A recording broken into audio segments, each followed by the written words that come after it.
But regulation doesn't just stifle competition at home. To illustrate this, let us imagine a less than efficient European manufacturer. The firm was great back in the day, but over the years they've let things slip a bit. The factory's a bit shabby, but it's homely, and they like to do things the traditional way. What they lack in efficiency and new ideas, they make up for in old-world charm. Oh crikey, what's this? A pesky new rival firm somewhere in Asia. They've got lab coats. And just look how good he is at maths. His mate too, not quite as good. And they're checking all the products, the big swats.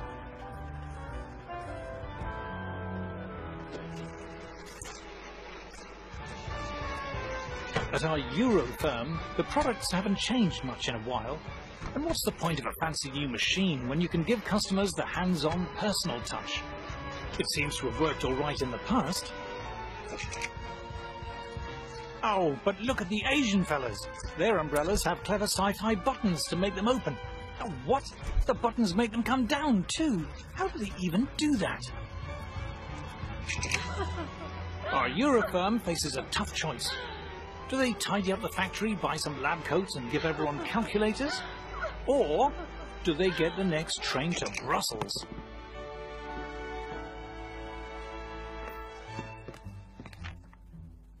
Over at the EU Directorate of External Relations Commission Council, a sympathetic official hears the problem.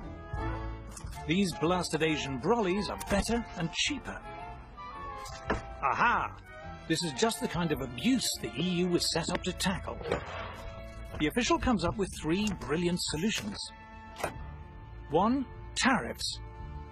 Let's slap a tax on all those fancy oriental brollies. 2. Quotas. Let's limit the number of Asian brollies coming in. 3. Complex and cleverly drafted regulations, saying you have to wear braces and eat spaghetti to make brollies.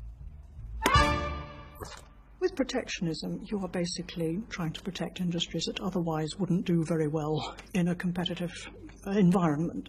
Otherwise, you wouldn't bother to protect them. You only create a trade barrier because somebody else has got a better, cheaper product. Otherwise, why would you create a barrier? What we have here is something that portrays itself as a free trade area, but is actually erecting barriers and walls to the rest of the world.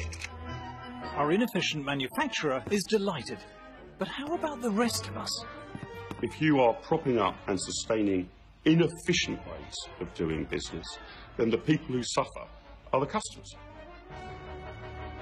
You are preventing your citizens from accessing better, cheaper products. You name it, TVs, laptops, sofas, EU regulation and trade barriers pushes up the price of everything. The cost of living goes up, Europeans get poorer.